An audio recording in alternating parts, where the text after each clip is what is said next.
بسم اللہ الرحمن الرحیم۔ سکون نام ہے بے دست و پا ضعیفی کا، سکون نام ہے بے دست و پا ضعیفی کا، تو خود اضطراب ہے اضطراب پیدا کر، تیرا لہو گر اس زمیں پر گرے تو غم نہ کر، اسی زمیں سے مہکتے گلاب پیدا کر۔ تمام معزز دوستوں، آج ایک عرصے بعد جب مقبول بٹ شہید کی برسی یوم وحدت ریاست جموں کشمیر کے طور پر بنائی جا رہی ہے، تو یہ اس بات کا بین ثبوت ہے کہ 84,471 مربع میل پر اس خونی لکیر کے آر پار اگر آج کوئی وحدت کا استعارہ ہے، کوئی وحدت کی علامت ہے، اس ریاست کی وحدت کی نمائندگی کا کوئی جینونلی حقدار ہے، تو وہ مقبول بٹ شہید کی جو سوچ ہے، ان کا جو فکر ہے، ان کی جو شخصیت ہے، ان کی قربانی ہے۔ ضرورت اس امر کی ہے کہ ہم ان تمام تر بے معنی اور بے مقصد مباحث سے باہر نکل کر کہ قومی ہیرو کون ہے، قومی ہیرو کون نہیں ہے، ایک عام آدمی کی جد و جہد کے طور پر مقبول بٹ شہید کی جد و جہد کا جائزہ لے۔ ہم یہ سمجھتے ہیں کہ مقبول بٹ کوئی دیو مالائی کردار نہیں تھا، یہ جو ہماری سوسائٹی میں ایک عرصے سے حکمران طبقات نے محنت کر کے بیج بویا ہے ہیروئزم کا، ہیرو کا، آج ہمارے ذہنوں میں ہیرو کا وہی تصور ہے جو بالی ووڈ اور ہالی ووڈ نے پیش کیا ہے۔ آج اس برسی کے موقع پر مقبول بٹ شہید کی زندگی کو جانتے ہوئے ہم اس عام آدمی کے اندر چھپے ہیرو کو تلاش کریں گے جس کی نشانی مقبول بٹ شہید ہے۔ مقبول بٹ شہید قطعی طور پر نہ کسی جاگیردار خاندان سے تعلق رکھتا تھا، نہ کسی سرمایہ دار خاندان سے تعلق رکھتا تھا۔ مقبول بٹ شہید ایک عام آدمی تھا، میری طرح، آپ کی طرح، لیکن اس عام آدمی کو آج منفرد کر دیا گیا، ایک بڑا مقام عطا کر دیا گیا، صرف اس وجہ سے کہ اس کے اندر حب الوطنی کا جذبہ تھا، صرف اس وجہ سے کہ وہ اپنی دھرتی ماں کے اوپر کھینچی اس خونی لکیر کو برداشت کرنے کے لیے تیار نہیں تھا۔ آج مقبول بٹ پر آپ یقینی طور پر اختلاف کر سکتے ہیں، اختلاف رائے ہر بندے کا حق ہے۔ آپ مقبول بٹ کو مہم جو کہہ سکتے ہیں، آپ مقبول بٹ کو کچھ کہہ سکتے ہیں، لیکن آپ جتنے بھی زیادہ مقبول بٹ کے خلاف کیوں نہ ہوں، آپ اس بات سے قطعی طور پر انکار نہیں کر سکتے کہ مقبول بٹ ریاست جموں کشمیر کا وہ باضمیر بیٹا تھا جس بیٹے کو اپنی دھرتی ماں کے اوپر یہ خونی لکیر برداشت نہیں ہوئی، اور اس خونی لکیر کو توڑنے کے لیے اپنی بساط سے بڑھ کر، اپنی طاقت سے بڑھ کر اس نے ہمت دکھائی۔ وہ کبھی اس پار دوڑا، کبھی اس پار دوڑا، اور اس کی بنیاد یہ تھی کہ وہ اس دھرتی کے اوپر اس ناقابل برداشت بوجھ کو برداشت کرنے کے لیے تیار نہیں تھا۔ اس لیے آج کی تاریخ میں مقبول بٹ کی اس بہادری کی بنیاد پہ، اس جد و جہد کی بنیاد پہ، آج کی تاریخ میں، آج کے وقت نے یہ ثابت کر دیا ہے کہ جب پی این اے یوم وحدت ریاست جموں کشمیر 11 فروری کو بنا رہا ہے، آج یہ مقبول بٹ کو وہ خراج تحسین ہے، وہ خراج عقیدت ہے جو میں سمجھتا ہوں کہ تاریخی طور پر ایک معیار کو جنم دے رہا ہے،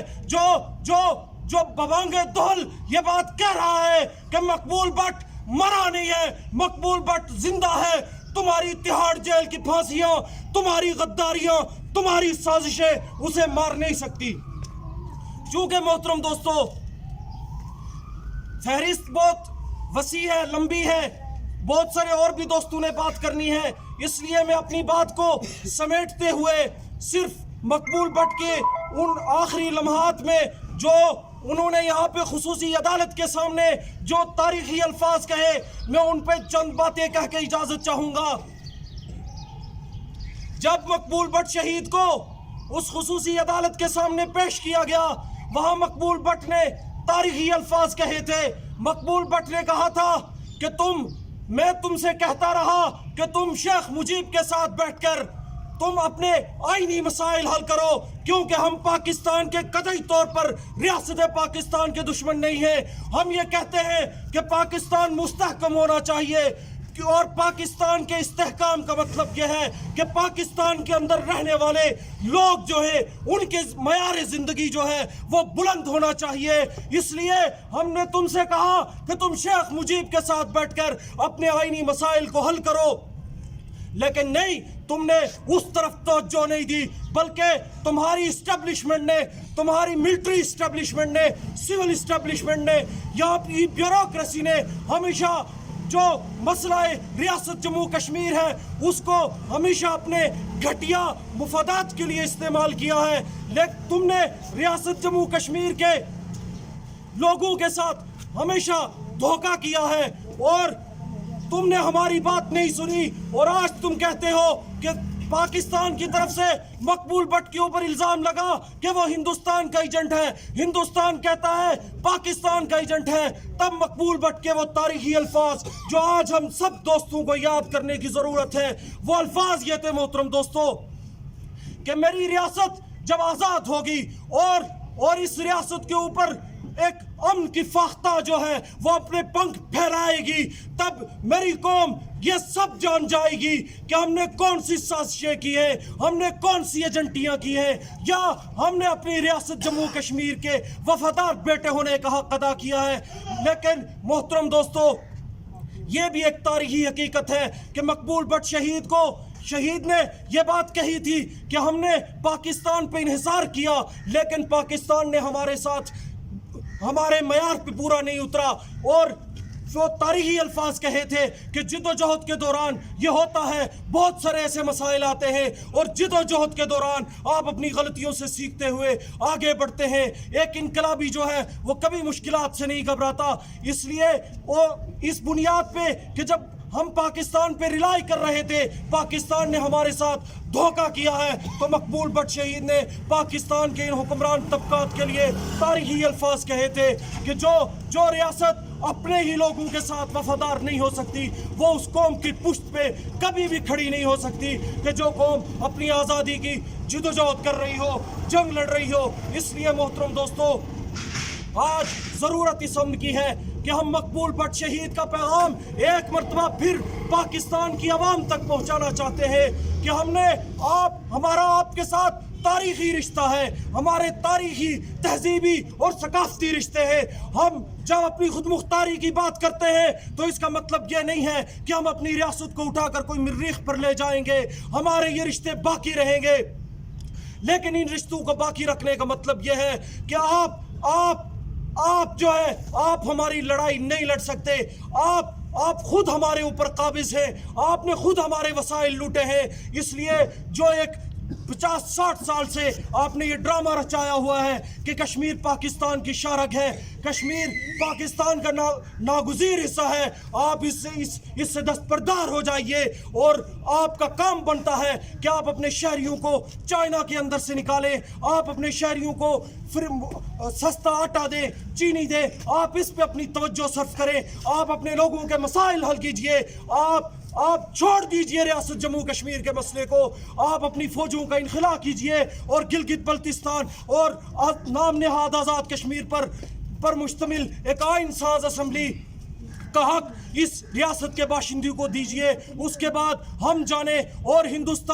ہندوستانی مقبوضہ کشمیر جانے، اس کے بعد ہم جانے اور لداخ جانے، اس کے بعد ہم اپنی لڑائی خود لڑ سکتے ہیں۔ اور یہی وہ پیغام تھا جو اس وقت بھی مقبول بٹ نے کیا تھا کہ خدا را تم ڈھاکہ پہ توجہ دو، تم بنگلہ دیش پہ توجہ دو، تمہارے بس کی بات نہیں ہے، تم ہمیں نہیں سنبھال سکتے، تم انڈیا سے نہیں لڑ سکتے، تمہاری اتنی اوقات نہیں ہے۔ اس لیے ہم آج مقبول بٹ کے اسی پیغام کے ساتھ اختتام کرتے ہیں کہ تم اپنے لوگوں پہ توجہ دو، تم منظور پشتین کی آئینی ڈیمانڈز پہ توجہ دو، تم ہمارا مسئلہ چھوڑو، تم صرف انخلا کرو یہاں سے۔ ہم اپنی ریاست کی لڑائی خود لڑنا جانتے ہیں، کیونکہ ہم مقبول بٹ کے وارث ہیں، اور مقبول بٹ کے وارثوں نے اپنی لڑائی خود لڑی ہے۔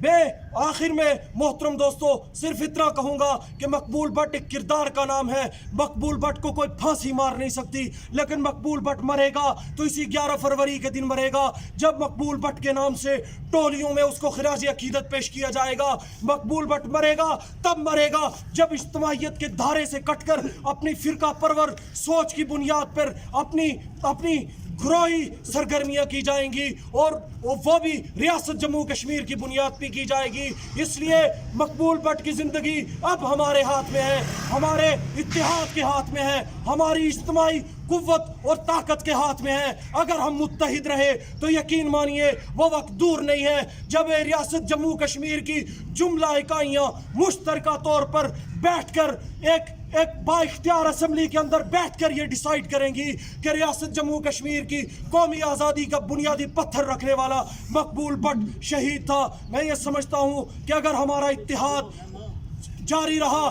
اور ہم پورے اخلاص کے ساتھ آگے بڑھے تو وہ وقت دور نہیں ہے جب ہم اپنی اس منزل کو اچیو کریں گے. وما علینا الا البلاغ المبین.